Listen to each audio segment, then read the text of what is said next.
If we took the pioneers, those guys who originally thought of developing the oil sands, they would be staggered by the success. And I think their overriding feeling would be one of great pride. Pride that we've supported the communities, pride that we're willing to stand up and be leaders on the environmental front.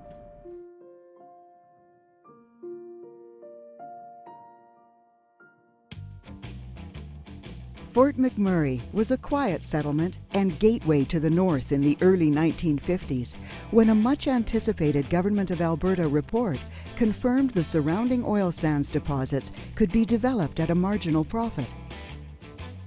And so in 1953, Sun Oil acquired an oil sands lease and established Great Canadian Oil Sands Company, GCOS. Construction of a test plant began in 1963.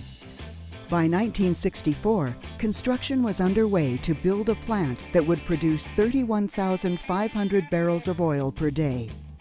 With a whopping price tag of $240 million, it was at the time the largest single private investment in the country, and also the biggest gamble in Canadian history. At the outset of this undertaking, I told our stockholders that unless projects of this character were periodically challenged and solved, our organization would become soft and eventually useless. When I started, there was nothing running in the plant. We had to commission the first river water lines, the instrument air system, all the utilities. Everybody trained how to start that plant out and how to operate it for 6 months before we actually touched anything. In those early days, the industry was a leap of faith. This is a historic day for the province of Alberta. It is fitting that we gathered here today should dedicate this plant not merely to the production of oil, but to the continual progress and enrichment of mankind. I now declare this great Canadian oil sands complex to be officially open.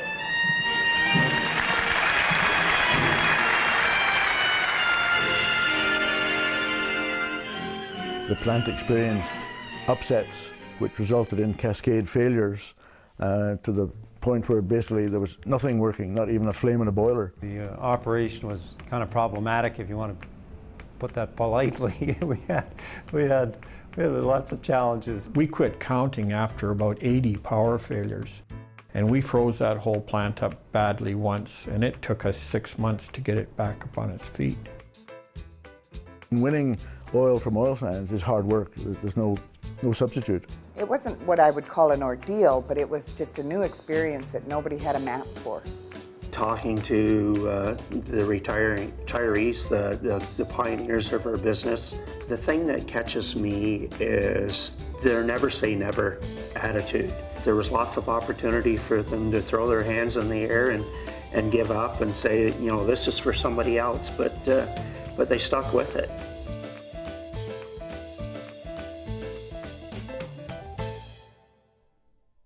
As production increased through the 1970s, so did the financial losses. In 1979, the company reorganized and Suncor Inc. was established and continued to operate the plant. Back in the early 80s, our business was struggling economically. There was talk about it becoming an unviable business. How are we going to get through this? How are we going to get through the challenges of being a sustainable company? I do think to some degree it's a bit of a metaphor of our journey, that it always hasn't been great. Like it wasn't like Howard Pugh, 1967, we start up the facilities and it's just been a gold mine ever since, and it's been a straight line and everything's been easy. It hasn't been. The company literally, entering the 90s, was struggling financially, and the shareholders decided to cast it to the sea. In fact, in 1991, the Globe and Mail dubbed Suncor the unluckiest oil company in Canada. Something had to be done, and fast. So 6 areas of improvement were recognized and prioritized with every decision made. So was this going to make me more efficient? Was going to be better quality for the customer? Was it environmentally sound? Did it fit with the community needs?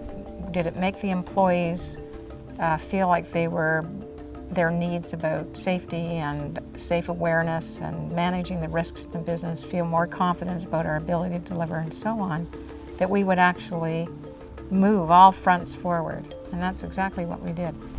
But it was a we thing, and that was what was so exciting. And we had so many things to fix. We could only get better. It was a transformative change. Costs were cut by $4 to $5 per barrel. Revenue increased while improving operations on all fronts. So it's incredible how an idea and a passionate person that decided to make a difference created this whole industry that we all commit our time and energies to.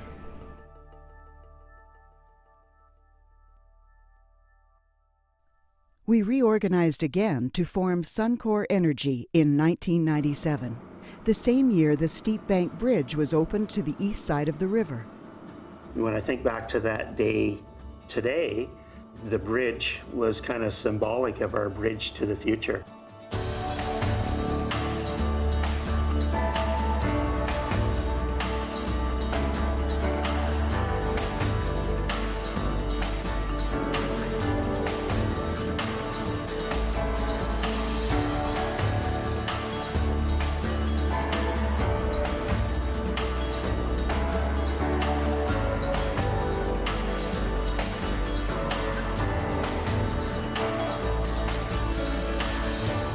Always kind of offended by being a footnote in the global views of energy and oil specifically.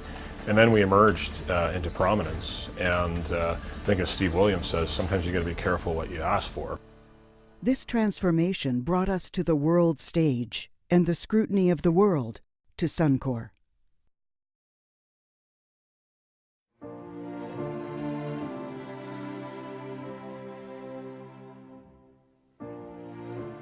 Climate change is a reality. We have real challenges around developing the oil sands and oil industry.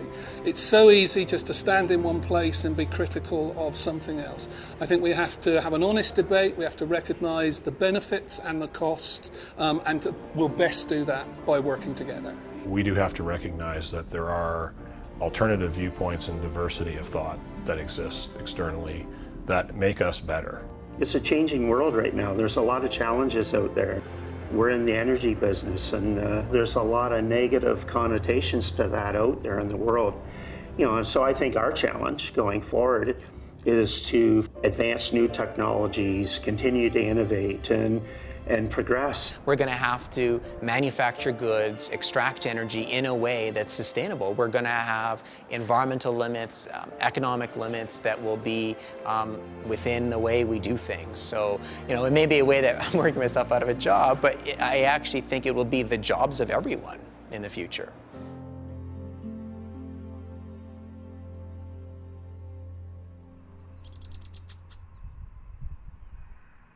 Technology and innovation has been our hallmark for success, allowing us to pursue sustainability while lessening our environmental footprint. This track record as a pioneering innovator and leader is both cause for celebration and inspiration in the future. And really the enabler on so much of that is our people. Our determination, our willingness to push through in the face of challenges that are in front of us, those two things are going to set the course for the next 50 years for us. We were opening up the first reclaimed tailing pond, and I couldn't have been more proud than to stand with people from Fort McKay who say, I used to play here when I was a kid, and that's where we picked berries, and to be on a piece of land wherein you could actually see nature coming back and the knowledge that, down the road, they may well be doing some of those activities again in the future. By investing in R&D, innovation, technology, it's going to help us quite a bit. We have good people, so we should be able to be quite competitive in this environment. But at some point, the world will change. But I'm sure we'll be able to adapt like we did in the past. We are in an era now where not only our economic, environmental, but our social performance is actually vital for our business. It's a long-term play that we're in, and we can't be in it on our own. It's really easy to, relatively easy, to you know, cut a check to support a bricks and mortar project. But what it takes to be in that solution space and working alongside community groups is a long-term commitment. And in this, Canada's 150th year, we also recognize the shared history we have with our Aboriginal neighbours and the need for greater understanding and reconciliation. We know that they are interested in playing a greater role in how energy is developed in Canada.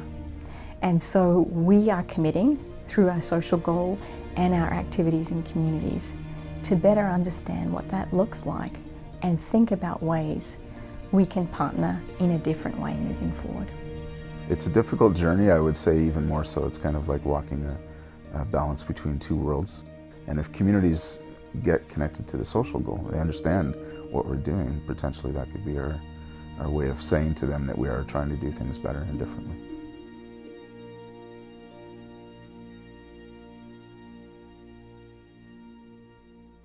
Suncor's greatest asset is its people.